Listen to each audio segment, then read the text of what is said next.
Good afternoon, ladies and gentlemen. Welcome to the LaunchPad Associate Workshop Series. We are very excited to have Colonel Tom Parker on the webcast this afternoon.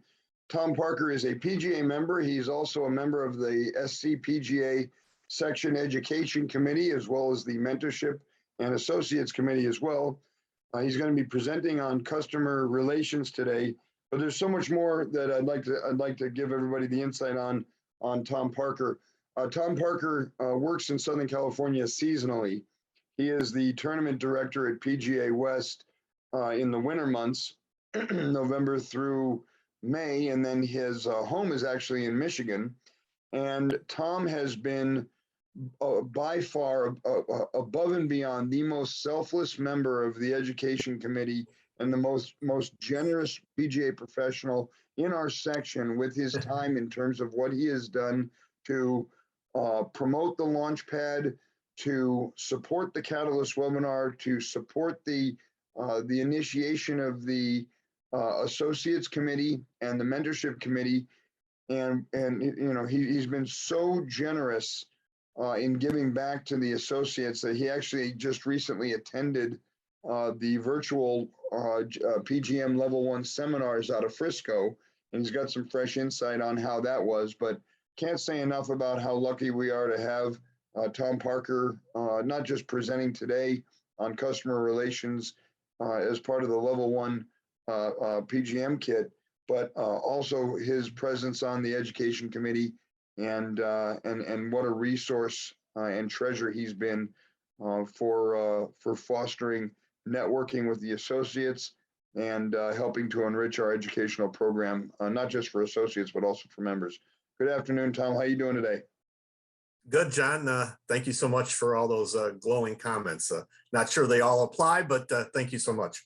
Well, they do indeed. They do indeed. And for the associates that are on the call today from the Southwest section, the NorCal section, and from here in Southern California, Tom's going to present on customer relations, but feel free to raise a hand, interject a comment, ask a question. We try to make these LaunchPad associate workshops as interactive as possible. And I think everybody gets the most out of it, not just on the live webcast, but also those that are viewing the recording on the SCPGA Education drop-down archive.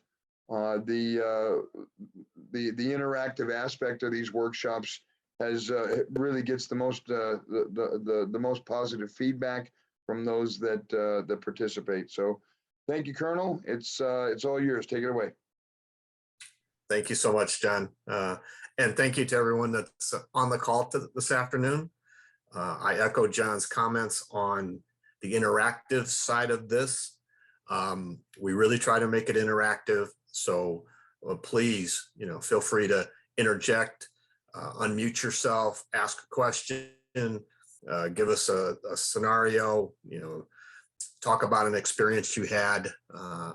Guaranteed that even if the folks who are on the call today, don't ask that question, the folks that are viewing this video after the fact will have these kinds of questions. So please, feel free to interject as much as you possibly can. So there's also thanks another again. Another key ingredient on these workshops is to help associates network with other associates that are going through the same stuff. So a lot of times when you're doing these, the PGM program on your own, you're not sure if you're warm or you're cold or if you're hot in terms of putting together your work experience kit. Having a network and a buddy system of people that are going through the same thing proves to be most valuable and reassuring yourself that you're on the right track. Absolutely. Absolutely agree. So we're going to talk this afternoon about customer relations. I think it's a topic that all of us know probably an awful lot about. Being in the business that we are, with the kind of customers that we have, the members that we have, the guests, the vendors that we work with. So I think that we interact with human beings, like in the hospitality industry, on a daily, hourly, minute by minute basis. So we have lots of experiences in customer relations. So before we start off, I know John said some very glowing things about me, and most of them are not really true, probably, but from They're a all standpoint, 100% true. but from a standpoint of, to give you a little bit of background into who I am, as you can tell from the gray hair or lack of gray hair and the gray goatee beard, I am a little bit older, so it is a second career for me. I spent about 35 years in corporate and customer service, general management area, so I'm familiar with customer relations. As John mentioned, I became a member in 2020, and yes, I did reattend a level 1 seminar a couple weeks back. Probably some of you are saying, why? Well, I didn't do so well in level 1 seminar the first time around. I wanted to do it again. But really, I just wanted to find out what the differences had been since I went through level 1, since we're talking about some of this material for level 1. So yeah, I did attend it. It was a virtual seminar. If you guys have gone through the virtual seminar, you know what I'm talking about.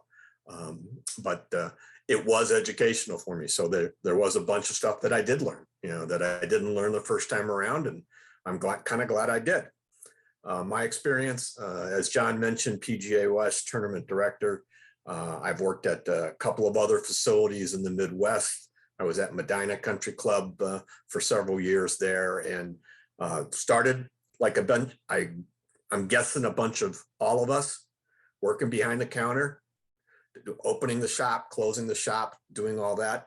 I eventually worked up through first assistant into, head professional at a facility in the Midwest.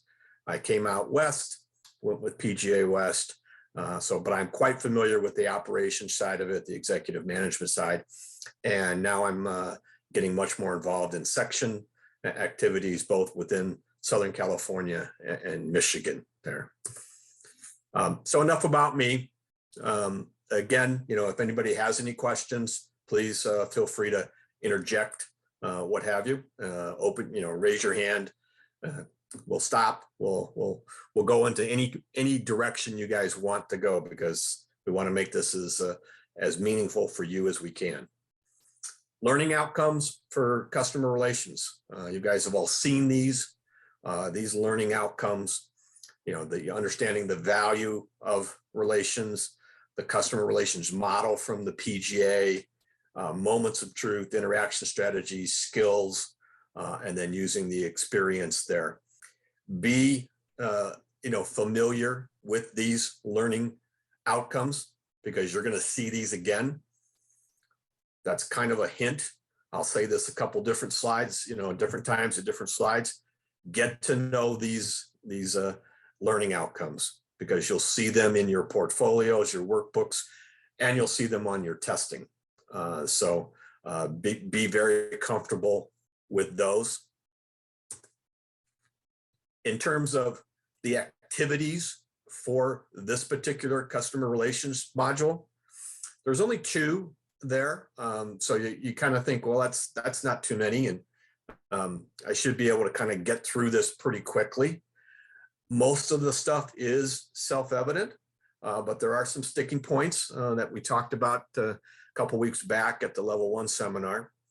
But the 2 activities we have are moments of truth and strategies and skills. Does everybody understand what a moment of truth is? Tom, can you explain the moment of truth? Yeah. It's a perfect segue, that question. But a moment of truth is really, it occurs anytime the customer has the opportunity to evaluate our product or service, what we're offering.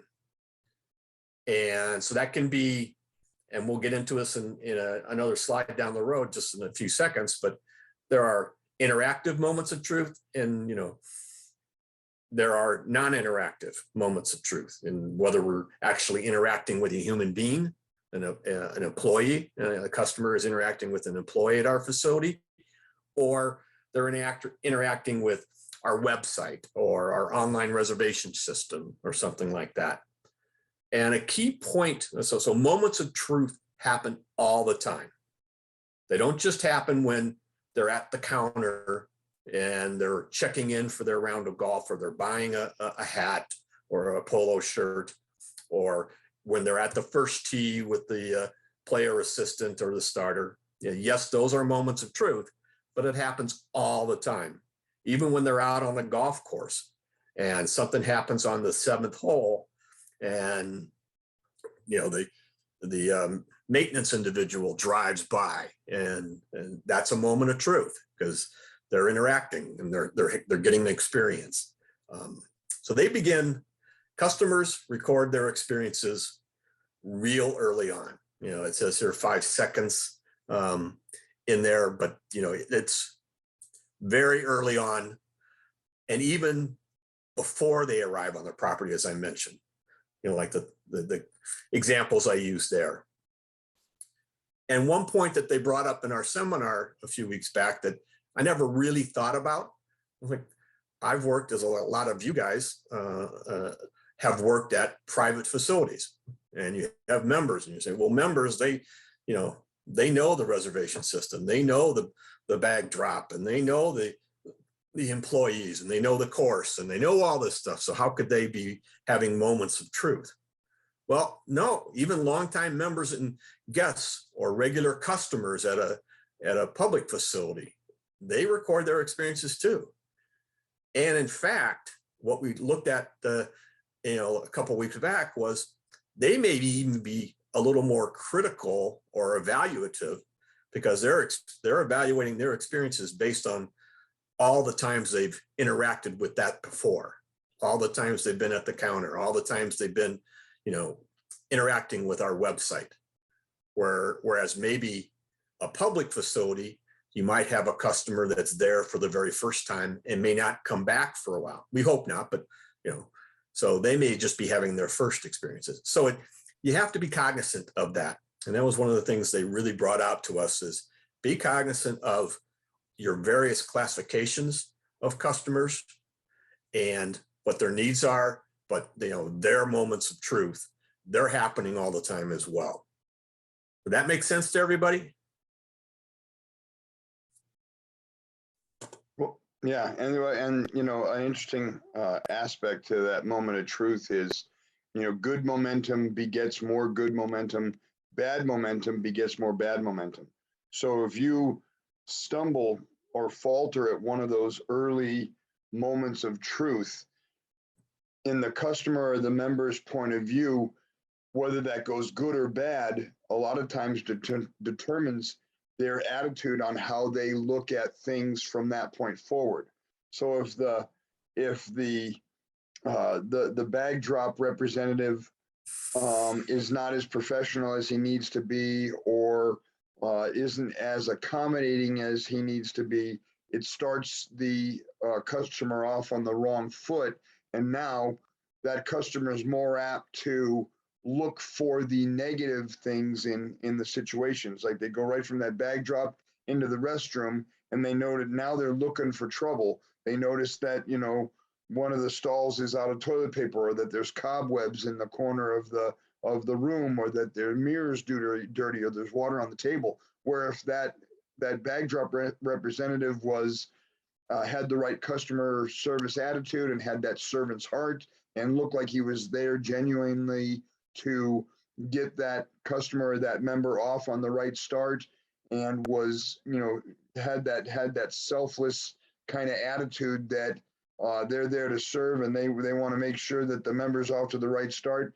It gets the member or the customer going in the right direction. Now that member goes into that restroom, and there may be cobwebs in the corner, and there may be water on the counter, or no toilet paper in the stall. But that member or that customer is not even looking for that stuff, because they're on that positive momentum of the first impression that was created by the bag drop representative. And it goes both ways, negatively and positively. That's a really good perspective, and some great examples there. Does anybody else, have you had any experience maybe at your facility, a couple of the other guys that are on the call today, where you maybe had a moment of truth that was negative, but then you turned it into a positive? Has anybody experienced something like that? Hopefully not the reverse. You had a positive moment of truth that you turned into negative, but I'm just curious as to personal experiences out there. Things like that happen in your It facilities? happens, but it's of course more difficult to execute. Yes. Someone just come off of mute. Brian? Brian did come off of mute. Brian, you got a story? Yeah. Just a few days ago, we had a customer that was we really didn't like the experience starting off. We thought the pro shop was a little bit more, not aggressive, but, a little bit more, we're busy. We're a busy facility and we're trying to the next person. So I got that vibe of trying to turn the direction around and overall what the experience on the golf course today and overall atmosphere outside of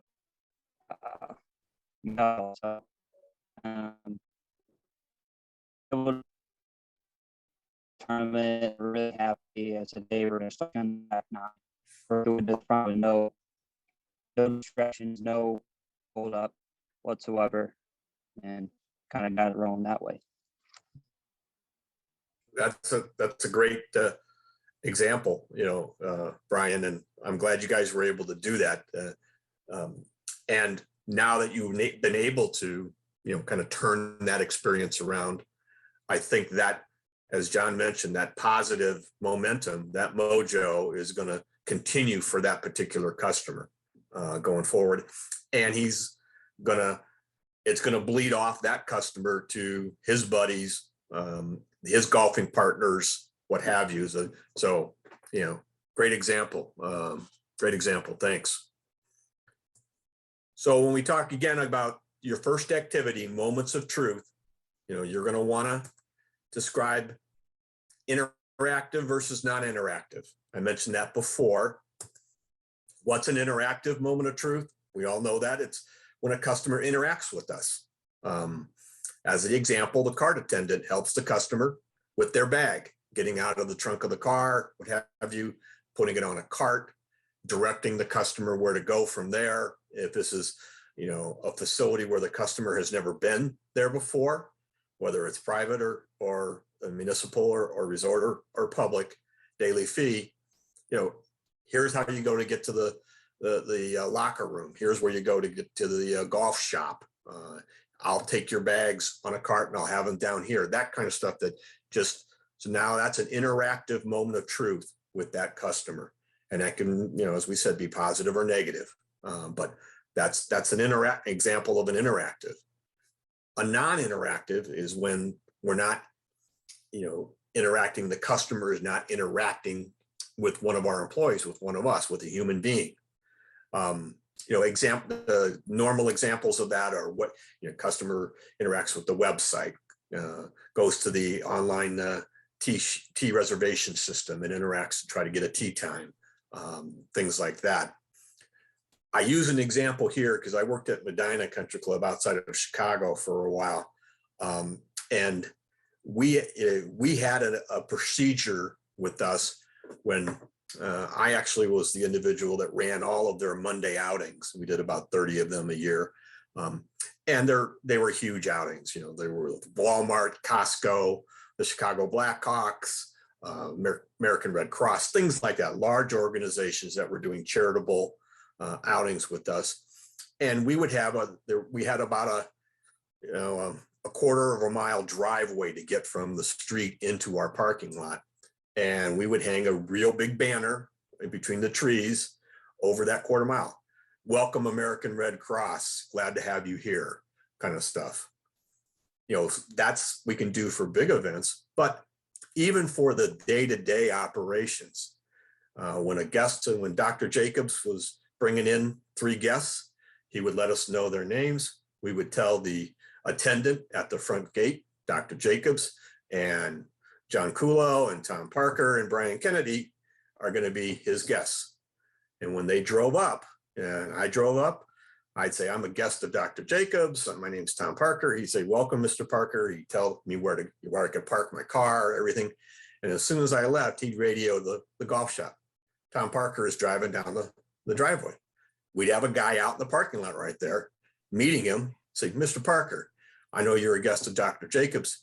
He hasn't shown up yet, but let me take care of your clubs. Let me get you to the locker room, or he has here, and he's going to meet you in the restaurant.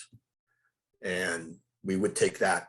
So it was that personal welcome event that the members' guests felt very special. And we were able to do that. So that's an example, of when I said the welcome to Medina sign, the welcoming event, that's a non-interactive. When I said the, person out in the parking lot, that's an interactive moment of truth. So your portfolio has to include both. So when you're doing your activities, you need to include both interactive and non-interactive. Give an example of both. And also what we learned a couple of weeks back when I was there is that these evaluators, the instructors that are evaluating your portfolio, they're looking for a moment of truth that happens out on the golf course too. Most often, and I did this in my portfolio, I used, people at the counter, I used the bag drop, I used those kind of normal interactions. But there are moments of truth out on the golf course when you're playing golf and something happens. And as I mentioned, maybe a maintenance person is doing some work on the course and doesn't see you there and you have to wait, or they're mowing a section of the green and you have to wait for them. That's a moment of truth. So they're looking for you guys to put something like that, a moment of truth out on the golf course, put that in your portfolio. Make sense to everybody? Any questions? So some say mailbox with extra scorecards or pencils on, the second tee or like a halfway house, that would count as a moment of truth. Yes, exactly. Okay. That would. Okay. A non-interactive moment for sure. Perfect. I mean, that moment goes both ways. If you got the scorecard box, they got to the golf course in a hurry. They teed off without their scorecard. They know they've played there before, that there's a scorecard box on the second tee. No problem. I'll grab one there. They get done with the first hole. They drive to the second tee. They go over to that box. They open it up, and the scorecards are not in there, or even worse, they're in there, but they're soaking wet. Those are non-interactive moments of truth. They want to be able to. We talk at my club where I work at South Hills. We talk about our number one goal is to build member trust in everything that we do. We want the members to trust every aspect of our service. And that mantra, that mission statement applies to every job that we have at the club, whether you're janitorial or you're a greenskeeper or you're a cook or you're a golf pro or you're a tennis pro. Your job is to build, and you work in accounting, your job is to build member trust in everything you do, because if you have the members' trust, we want them to know that the toilets are cleaner than they are at their own homes. We want them to know that when they open up their bill at the end of the month, that the statement is accurate, to the point where they don't have to research it or be untrusting or be skeptical about how clean the restroom is or whether there's scorecards in the box. We want their trust, because when we have their trust, then we can do a lot more with that. And then when we do falter, because it does happen, I mean, we're all human. When we do falter, if we've got stock in member trust, there's some empathy from the members at our shortcoming, where it's not that big of a deal because we've come through so many times. But that non-interactive moment of truth is just as impactful and almost harder to secure, because it takes place without us there to do anything about it, especially something like scorecards in the box. Perfect. Thanks, guys. No, great question and great example, Zach. Thank you. Key elements of a moment of truth. There are going to be 3 different key elements: staffing, systems, and resources.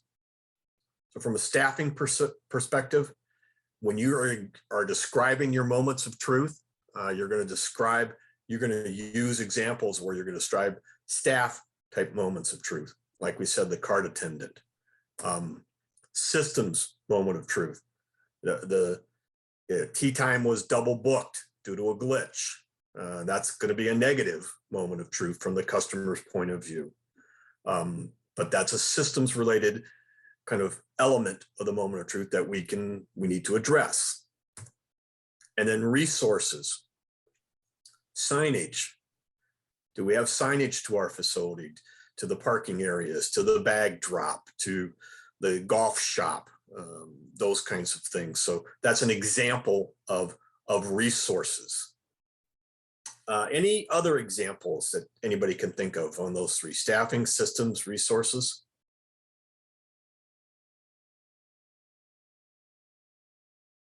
Okay, that's fine. But again, use those elements when you're describing, when you're doing your portfolio, your workbook. Use those three key elements as you describe your moments of truth. Got to include examples that have all three of those things. You can include a couple, example that may have one or two or three in them, but make sure you have an example of all three that are in your portfolio. That's the description of activity 1, which talks about your moments of truth. And again, if you have any questions or whatever about moments of truth, if you think of them later on, feel free to you'll have my contact information at the end. Or just feel free to reach out as well, or to reach out to any of us. Some of the folks that are on the call tonight, like John mentioned early on, networking, getting some folks that are going through the same things you are that you can talk to as well. Talk to your PGA professional at your facility and ask them those kinds of questions. So we move into activity 2, and it's talking about strategies and skills. So the interaction strategies, again, this box, I will say it, get to know this box very well. Use this box, use the terms in this box as you're developing your portfolios. You need to use the terms, the exact terms. As an example, interaction strategy, directing. Sometimes, people will say, well, we told them what to do. Use the exact term directing in your portfolio. That's what the reviewers of the portfolios are looking for. They're looking for those exact terms and the pairing of those terms, the strategy with the desired outcome. So just get real familiar with this box. You'll need to use it a lot in your portfolio in this activity, and you'll see it on your tests when you go through your testing. So the 4 interaction strategies: directing, convincing, involving, and supporting with the desired outcomes associated with them. And you see the degree of employee control involvement versus customer control and involvement. As one goes up, the other goes down. So you see the inverse relationship between that. And then the final right-hand side of the box, the interpersonal skill. We have 7 interpersonal skills. You'll see them in just a few minutes. But one that I think is overarching or overriding or over all of them is the one that's on the side: acting with integrity. That's one of our core principles within the PGA, one of our core values. And I hope it's a core value with all of us. I'm sure it is, but that's something that in every interaction, every relationship that you have, acting with integrity. It just needs to be there. And I can't say enough about that aside. As I mentioned, use the exact terms because that's what they'll be looking for. Some examples of the strategies: a directing strategy. An example: golfer drives his cart into a restricted area. You go out and you politely ask the customer not to enter the restricted areas in order for the course to stay in good condition. So that's an example of you were directing. You're not really asking the customer, do you think it's okay? Do you want to do this, not do this? You're saying, I really need you to do this, but you're giving them a compelling rationale for why. So you want your outcome, the desired outcome is compliance. We want them to stop going into the restricted areas. So you state the purpose and the rationale, and the result is, most often more than not, they obey and we move on. An example of a convincing strategy. Now the customer is going to have a little more input and control. You have a student that brings her husband for a lesson. He likes to get involved, and that confuses her. So you, as the teacher, pull him aside and say, she's probably better off with a one-on-one, but I'll let you know the things that she needs to work on so you can help her during her practice sessions. So what you're trying to get across is you're not just telling him, back off, stay away, go get a Coke, whatever. You're saying, hey, I need you to agree with me that this is the right approach. And so you're providing a compelling rationale, and you're showing understanding that, yes, you understand that he wants to be involved.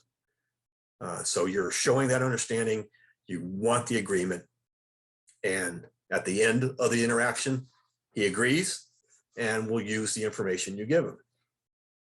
So that's an example of a convincing strategy. Involving, we're working our way down that inverse relationship now. A woman enters the shop and complains we have a terrible ladies' clothing section. Who has not heard that before? I know that I have. My wife plays a lot of golf. She's gone to the golf shop at every single facility I've been at, has complained at every single facility I've been at that there's 3/4 of the shop is devoted to male activity or clothing and accessories and the like. And over in the corner is the female, the women's wear. So one of the things we tried to start doing at PGA West is we asked our members, what would you like? What styles have you seen at other courses, other facilities? What vendor have you seen? And they were very vocal with us about it. And that's what we did. We then said, okay, we would actually take some of their preferences down. And then when we ordered that from that vendor, we would notify that member that we were getting some stock in on Tuesday from that vendor so that she could come by and see it. But we actually did write those things down and use them with our merchandising manager and making their orders. That showed, and then when she came back and saw that, we had that line of clothing in that she was talking about, it built that trust that John was talking about. It built that trust up. Hey, I told you guys I complained. You heard me, you listened, you did something about it. Maybe I don't like the color schemes you did in this particular order, but I'm seeing that you guys are listening and acting on what we're saying. So it built up that trust bank that we had with her. So that's the desired outcome, is participation. The skill was showing understanding and encouraging expression.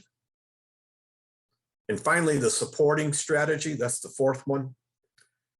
Customer comes in halfway through and says, I can't believe it's been so slow out there. Again, who has not heard that kind of a comment? I've waited on every single shot and I can't believe that. So you try to, you explain that we try to notify all the players there was a junior event that day, but we're very, sorry about your negative experience. And you offer him a 9-hole, Mr. Baker, a 9-hole rain check. So what you were trying to, desired outcome, what you're trying to get out of it is commitment from Mr. Baker and yourselves, and you're showing understanding, you're providing the rationale. Here's why it's so slow. We had a junior event, and you're encouraging expression. I'm so sorry that you had a negative experience. That's the understanding piece. And a result will be, yeah, Mr. Baker feels a little bit better about that and books a tea time for the following week. And like you said, with no junior tournament that day. So those are the 4 strategies, and again, be very comfortable. Put that back up here. Be very comfortable with, those 4 strategies. Okay. Interpersonal skills, I mentioned before that there were 7 of those. We've gone through in the 4 strategy examples we talked about. We mentioned probably most of them, but stating your purpose clearly when you're talking about a directing strategy, stating your purpose clearly. This is the reason why I don't want you to go into the protected areas. Providing a compelling rationale. Don't go into those protected areas because it helps us keep the course in good shape. The driving range is closed, right now, so please don't hit any golf balls. The compelling, purposes, the driving range is closed, so you can't hit golf balls. But the reason is we need the maintenance folks to go out and mow the driving range to maintain it. So we have to spend some time doing that. Encouraging open expression, showing understanding. I understand, you didn't like the selection of merchandise we had, Mrs. Walters. Here, give us some suggestions, encourage some communication, expression, inviting feedback. Please tell us what you've seen at other places that you liked, and we can look into getting some of that here at our facility. And then, the people that come in and say, I want my money back because pace of play was too slow. It's going to take 19 hours for me to complete this round. Show, some understanding, but then reframe it. Yes, I understand that it was a little slower today. This is the reason why. And you may have a policy. I know I worked at a facility once that had a policy, practically under no circumstances would we give refunds and give a person, their money back. It was a daily fee facility. And right or wrong, but that was kind of how we operated. But we then gave rain checks. We then allowed the customer to come back. We allowed the customer to play extra holes. We allowed them to, go back out on the course and start on the 10th hole if they could, that kind of stuff. So we reframed it. And as I mentioned before, everything, it overarches all of it is acting with integrity. Acting with integrity. How does that make sense to most of you? The 2 activities kind of thing.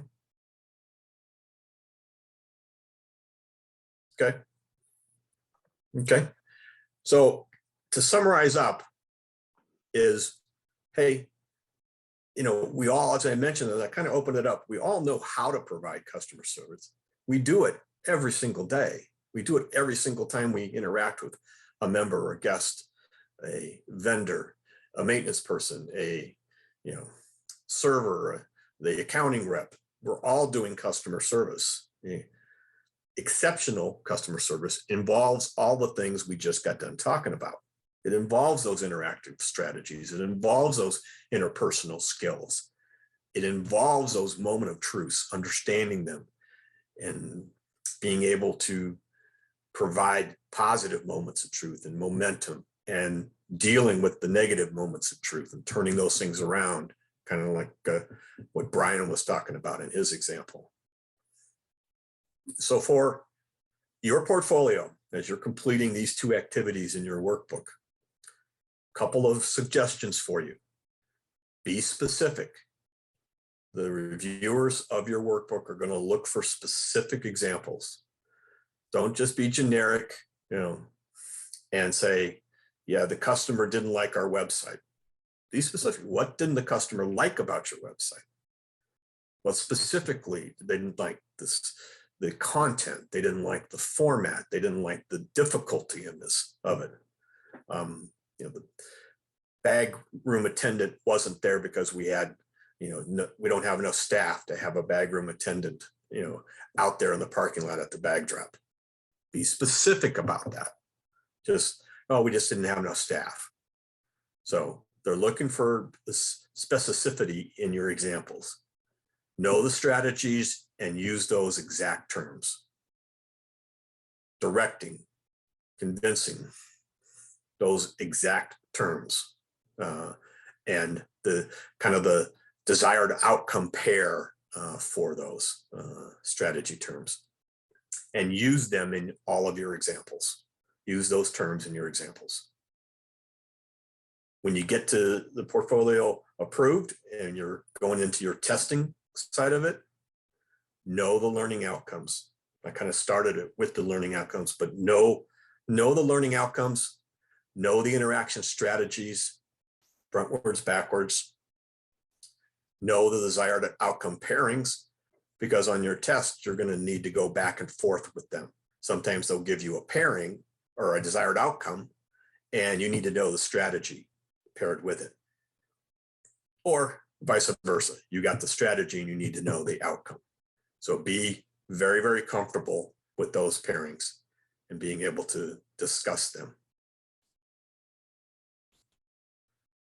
Finally, where do you go from here once your portfolio has been submitted, or not even submitted, when you're still doing your portfolio? And if you still have questions, mentoring is something that we in the Southern California section have developed a pretty good formalized mentorship, associate mentorship program. Tom Sohn is been spearheading that program for the Southern California section. And it really focuses on one-to-one mentoring. We pair an associate with a mentor, and the two of them get together and they decide how often they want to talk, meet. They might meet for drinks after work. They might meet for dinner. They might meet for, a round of golf, whatever is convenient for the two of them. But it's a way of having a one-to-one relationship with somebody that's gone through the program and that understands the needs of the program and that can help answer some questions, help be your buddy that, you become a little more accountable to on that. And that helps. I know that years and years and years and years, every January I say I'm going to lose weight and I'm going to join the gym, and I do that. And in, January, I'm pretty diligent about it. In February, I'm not so diligent about it. And by March 15th, March Madness comes around and I'm sitting on the couch, watching basketball, and I'm not doing it. But if I had somebody that I was doing it with that would egg me on and push me, I'd push them, they'd push me. I would make it much farther, and I would do it much more often. So that's kind of one of the principles behind mentoring. So we have a formalized program in Southern California. For those that are not in the Southern California section, the Southwest, Northern California, Aloha, what have you, there is the national mentorship. So you have a mentor line there, and Southern California, you guys can use it as well. But I mean, we have a national mentor line.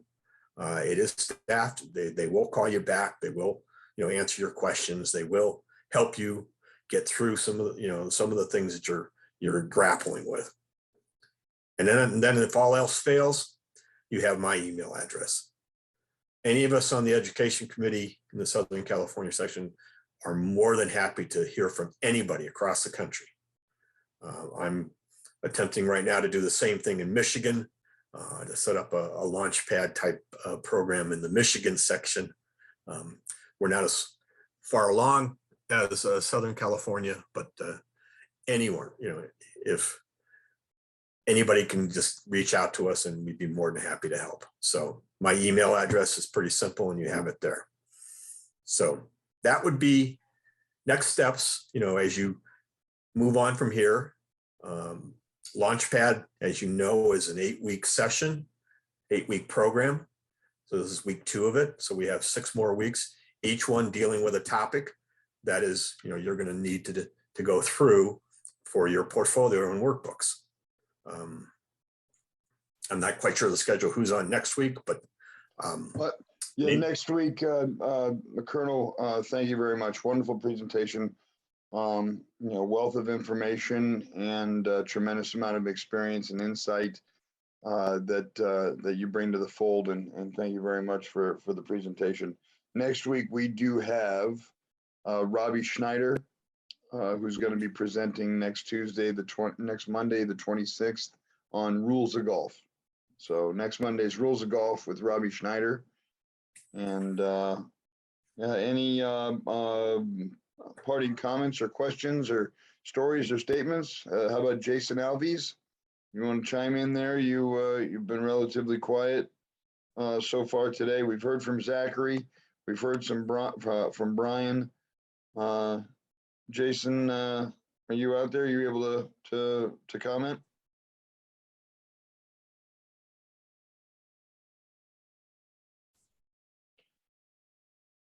Mr. Ross, Mr. Kennedy, you guys got anything before we conclude this afternoon?